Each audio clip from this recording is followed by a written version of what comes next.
Now, is it going to be a new light at the library, or is it just going to be dependent upon? This will be what we would call a mid-block crossing, which are we only would like to do those as a last resort if the pedestrian volumes really warrant to have a crossing there. Generally, we'd want it to signalize. That location would be unsignalized. And what happens to the sidewalks? You know, there's been a lot of talk about the sidewalks themselves in the downtown. What's going to happen to the sidewalks? I think the major component of the sidewalks, I think the most beneficial part of the sidewalks is that the design will propose all ADA compliant sidewalks and crosswalks and ramp crossings, which is a major hurdle for a lot of municipalities to try to achieve with the current budget and funding that they have. So that's one of the major benefits of the new sidewalks. They'll all be ADA compliant. The additional component is many of the sidewalks, to obviously offset the narrowing of the roadway, will be widened. We need to maintain a certain minimum width of the sidewalk, and when we can achieve a wider sidewalk, we do, and we border that sidewalk. For most of the project, which what we're proposing right now is a brick paver. And that brick paver will line the curb line, will abut the curb line, and will generally be where the trees would be located. And those pavers will be impervious, or pervious rather, which will allow water to get through those pavers and feed the root systems of the trees. So you don't have the situation where you plant a tree and a few years from now it starts dying off because it doesn't have the adequate water and oxygen it needs. This system, we believe, will allow those roots to grow in a way where we want them, i.e. not under the sidewalk, so it doesn't heave the sidewalk or the roadway or push the curbing out, and also give them the air and the food and water that they need to survive. So. And it's interesting that you're able to do that without destroying a sidewalk. And now there's a lot of uneven nature. Are you going to address all that in terms of the sidewalks themselves as well? Yeah, that's part of the ADA compliance. We did a pretty extensive grading study and a grading design, which we want to have as uniform of a sidewalk as possible. They need to meet certain requirements for slopes to meet the ADA requirements, and they'll all meet those requirements. So basically, it looks like we're going from 4 lanes of flowing traffic to really 2, with a 3rd lane in some places for turns, which you call those slots, and bump outs to help create this visual effect of narrowing down the roadway, all in an effort to really change the perspective and change the view so that it kind of slows things down a little bit and gives people the opportunity to cross over the street. That's right. And not only pedestrians, but also people entering and exiting driveways and streets and other side roads. And that was one of the major challenges I think VHB had in the original study, but also we had as we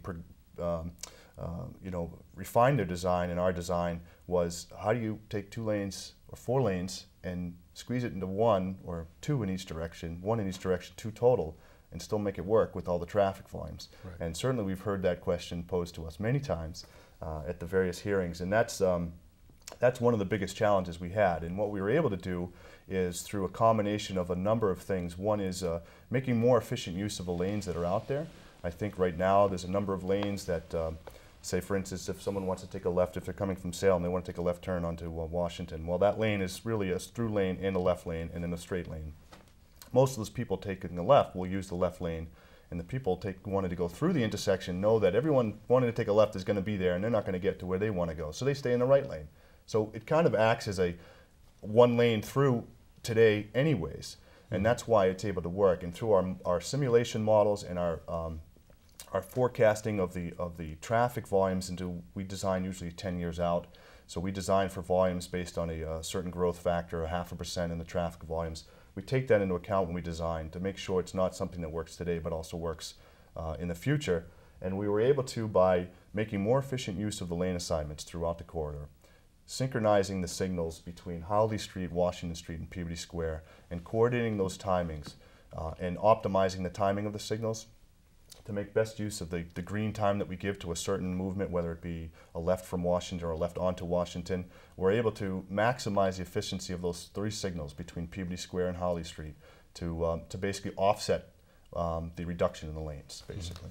So basically, when you synchronize, it allows the signals to know that if something is backing up, to allow more flow in the through traffic, to let it go. That's part of it. That's part of what the synchronization is, but it's also a progression of timings from one signal to the next that allows the maximum flow of cars to flow through the corridor. So when, if you were to think about it in terms of a water valve, you open this valve, and by the time the water gets from this valve to this valve has already been opened, so that water can keep going through.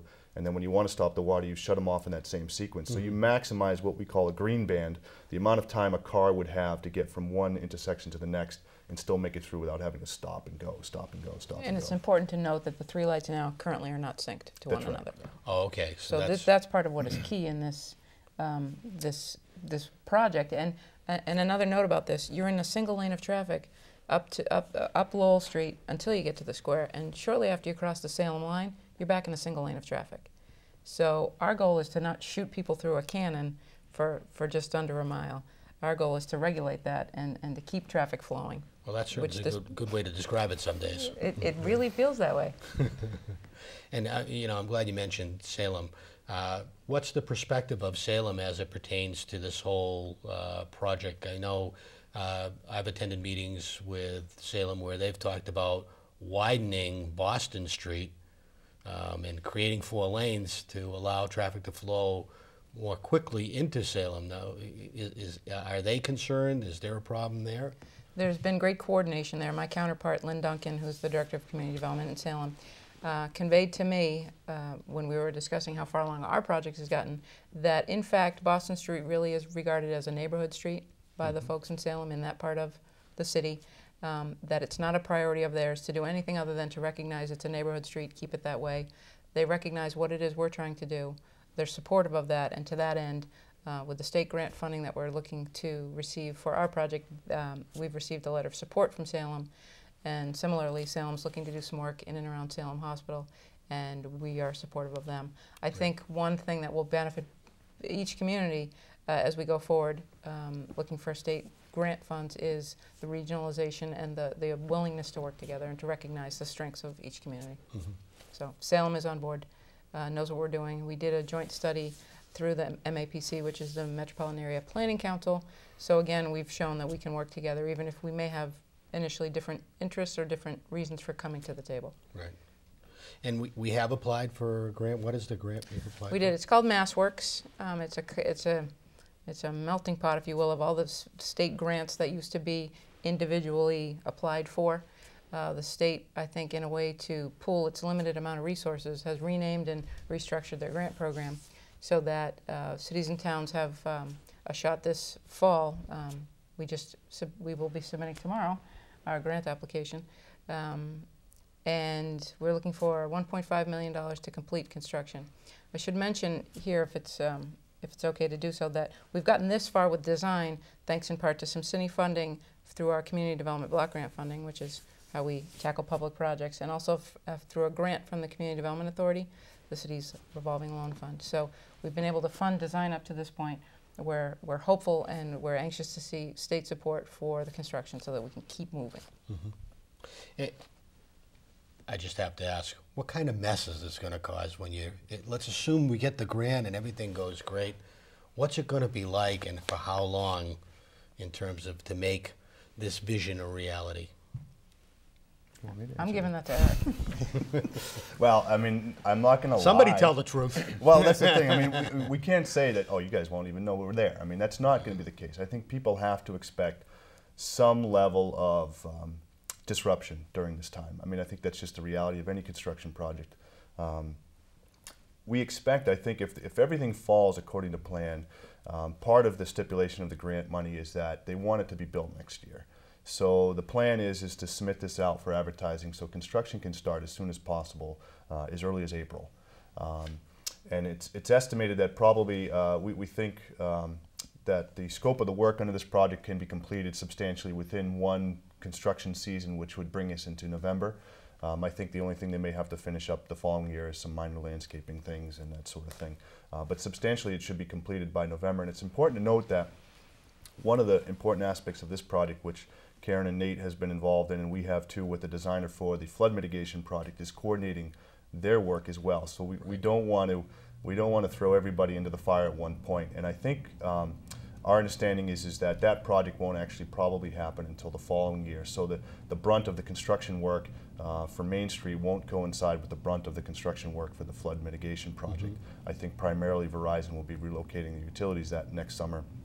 And we will work to schedule the works in such a way that this contract will be out of the Peabody Square area before that Verizon relocation happens, to try to minimize any burden on that on the traffic flow. But certainly we would expect there'd be some inconveniences, but we will structure the plans and the contract to try to minimize that to the extent. A couple we can. notes on the disruption. The sidewalks and the curbing will be rebuilt, but essentially the roadway does not need to be reconstructed. That's right. So that will be a benefit to the project. There'll be some construction of median way and some striping, of course, but the heavy duty construction we're hoping is minimal, and we'd like to write it into the contract to do as much night work as possible, recognizing we've got to keep this corridor going. Certainly the paving work would make sense to do at night. That way you don't obstruct the flow of the peak hour traffic. And certainly anything that would go out to construction would make sure that we would limit what work can happen during those peak hours. That's not an uncommon practice. We would say not before 9 o'clock in the morning, and not later than, say, 3 or 4 o'clock in the afternoon would we allow them to do work and close any type of lanes, because that would certainly be a big mess. So that's another aspect that we include in the project plan. So another note about a reason we liked green was they appreciated the need to coordinate their design and construction efforts and schedule with what was going on with Project One, the flood mitigation effort that AECOM is undertaking. So we can't underemphasize the need to stay in constant communication with regard to everything having to do with that part of the world. It's a pretty small part of the world. AECOM appreciates that we need to keep the same level of traffic lanes in every direction moving. So we've got good coordination to that end. That's great. And I'm assuming we'll hear more as time progresses in terms of how successful we are with the grant and any other of these issues that seem to be like gating features to get us going. So right. We hope to hear about the grant right before, on or before the election. So very beginning of November. Good. Yeah. Good. And any more community outreach programs planned in terms of, I know last time you served us all pizza. You have any more of these sessions planned, like after the grant is approved, or are you pretty much all set in terms of getting public reaction? I would imagine, to the extent our submittal to Mass DOT requires or needs any small changes that that we can't foresee at this time, but if there's any feedback from the state relative to our design that we think people ought to know about, we will certainly make that known. That's great. And in terms of being able to understand more of the plan, is there a place where people can go to see this online and read more about it so that they can get more in depth? We've got these maps as they are shown and depicted here on the city's website, yep. Which is www.peabody-ma.gov. And if anyone has questions, Nate or I are always available. I don't know if anything's on your website, Eric. Not that I know of. Okay. These are items that we can share via email with people. Due to the nature of the size of the file, it's hard to send, so we're better at walking people through it. Great, great. Well, and I think that's important. You'll certainly have a lot of people having questions, and you know, I heard at one meeting there's no perfect plan. But it's certainly, with the amount of effort and outreach that's going on with this particular plan and the involvement with the business community and the community in general, I think if anything has a chance of succeeding, it looks like this has a pretty good chance of success. And I think it would give you the opportunity at some point in time later on to start with the next puzzle piece, which is, if you build it now, will they come? And can we get more businesses in the downtown and more places where people want to stop and stroll and maybe, you know, spend a few bucks, as Karen said, in terms of going in and seeing things happening. So with that, I'd like to thank you all for coming this evening. I found it to be very, very enlightening. I hope people will take advantage of going onto the website, looking at the plan, and contacting you if they have questions. And I want to thank everybody for joining us this evening for another edition of Peabody Matters with Dave Gravel. And clearly, take a look, see what's happening to your downtown. It's an important area for you to know about in terms of the city, and I think a lot of good things are happening. Good night.